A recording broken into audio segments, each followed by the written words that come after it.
Hai guys, jumpa lagi dengan saya di channel Bad Partner 11. Di video kali ini saya akan merekap sebuah alur drama Korea yang berjudul The One and Only.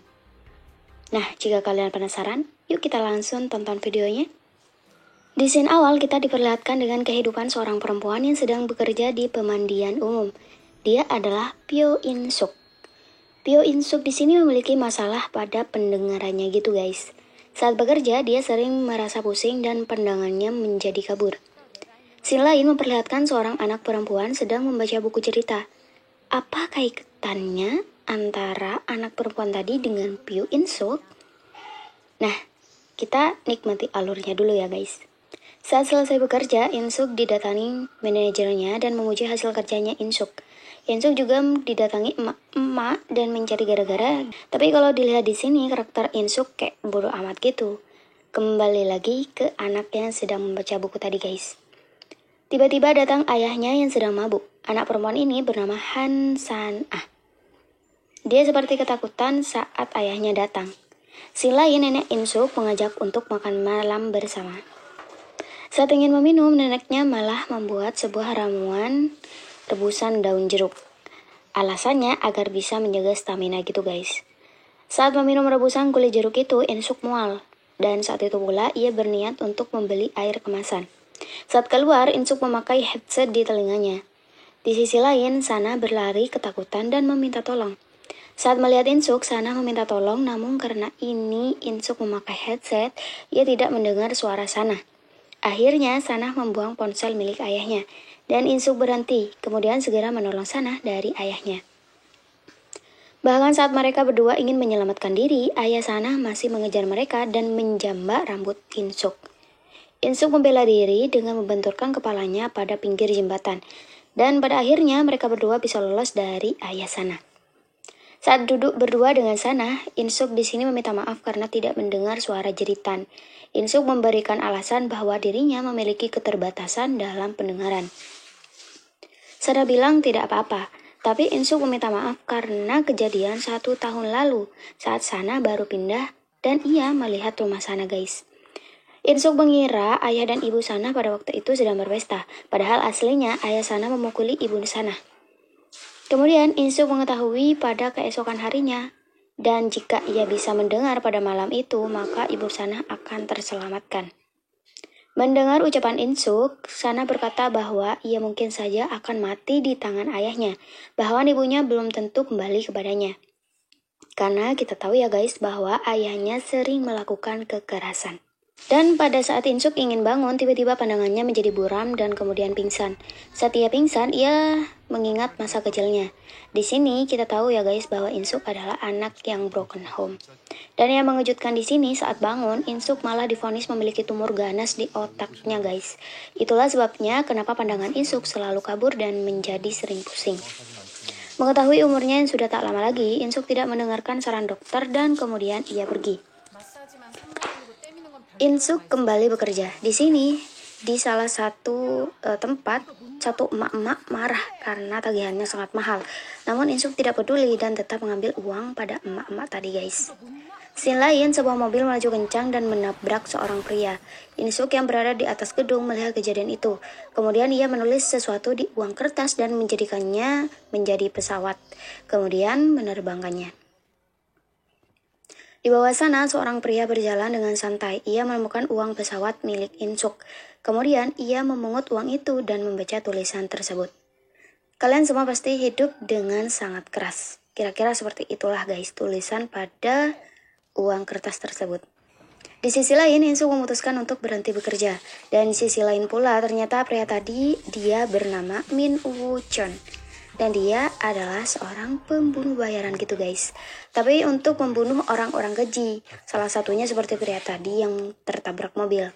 Hal itu direncanakan oleh Woo Chon karena pria tadi adalah pengedar narkoba dan menjualnya pada anak di bawah umur. Pantas aja guys. Kalau melihat karakter Woo Chon di sini dia kayak bodo amat juga guys.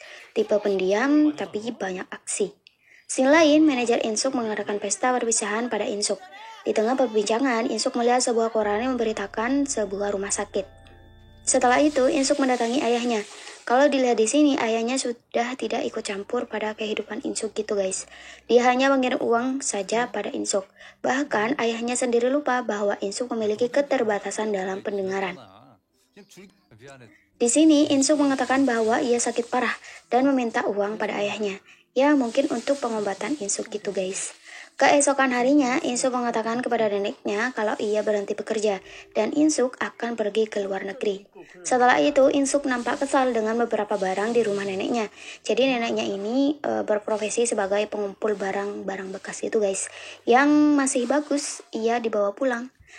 Dan hal itu membuat Insuk marah karena tak cuma broken home, dia juga kekurangan finansial gitu guys. Keesokan harinya, Insuk menaruh beberapa buku rekeningnya di laci dengan catatan kata sandi di atasnya.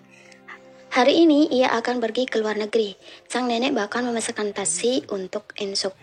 Dan setelah itu saya baru tahu ya guys bahwa Insuk ternyata tidak pergi ke luar negeri, melainkan ia ingin pergi ke rumah sakit agar neneknya tidak tahu tentang penyakit yang dideritanya.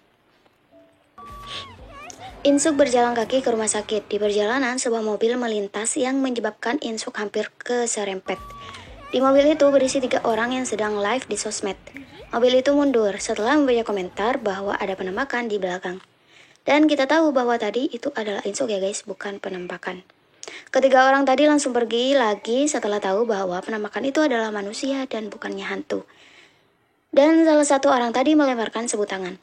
Melihat itu, Insuk memungut sabut tangan tersebut. Akhirnya, Insuk sampai di rumah sakit yang menurut saya sangat menyeramkan.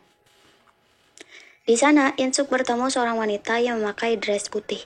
Insuk mengikuti wanita tadi dan ia juga dikagetkan oleh beberapa pasien di sana. Akhirnya, Insuk pingsan. Keesokan harinya, Insuk dibawa keliling oleh suster. Suster juga menjelaskan asal-usul rumah sakit itu. Jadi, 2 orang sebelumnya yang membeli rumah sakit itu meninggal. Akhirnya ada rumor jelek dan yang pada akhirnya dibeli oleh direktur rumah sakit yang sekarang dengan harga sangat murah karena rumor tadi guys. Jadi rumah sakit ini khusus untuk para wanita dan kebanyakan dari mereka adalah orang-orang yang usianya sudah tidak lama lagi. Kembali ke Insuk guys. Dan akhirnya sampailah Insuk di kamarnya yang berisi 3 orang, yaitu Insuk, Song Mi-do, dan Kang Se-yeon. Setelah masuk ke kamarnya, kagetnya di sini orang yang mengebut tadi malam adalah Song Mi-do, teman kamar Insuk yang merupakan seorang influencer. Song Mi-do mengambil sabut tangan dari Insuk dan mengucap beberapa kata yang tidak mengenakan kepada Insuk, yang membuat Insuk melempar handphone milik Song Mi-do. Akhirnya mereka berdua berkelahi dengan saling menjambak. Setelah itu mereka dipanggil oleh direktur rumah sakit. Direktur mencoba untuk membuat mereka berdua tenang dan saling mengerti. Hari-hari Insuk di rumah sakit dilalui dengan biasa saja. Di sisi lain, para pasien lain nampak menyambut hari kunjungan. Bahkan Song Mi-do menyiapkan meja makan mewah untuk fansnya. Scene lain, Woo-chon mendapat perintah untuk membunuh ayah Sana. Di sisi lain, Insuk panik karena tiba-tiba neneknya menelpon.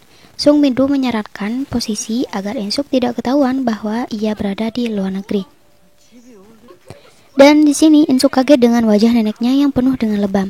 Song Mi-do mendekat dan melihat nenek Insuk. Nenek Insuk menjelaskan situasi dan penyebab kenapa ia seperti itu. Saat berbicara, tiba-tiba sambungan telepon mati. Ternyata nenek Insuk mendengar suara gaduh di rumah sana.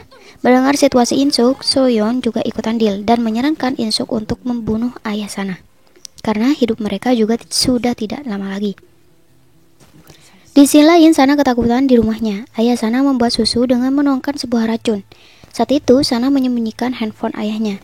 Saat ayahnya menyuruh Sana untuk meminum susu itu, Sana malah membuangnya dan melarikan diri sambil meminta tolong. Sana bersembunyi dari ayahnya namun ketahuan. Akhirnya Sana berlari lagi dan bersembunyi lagi.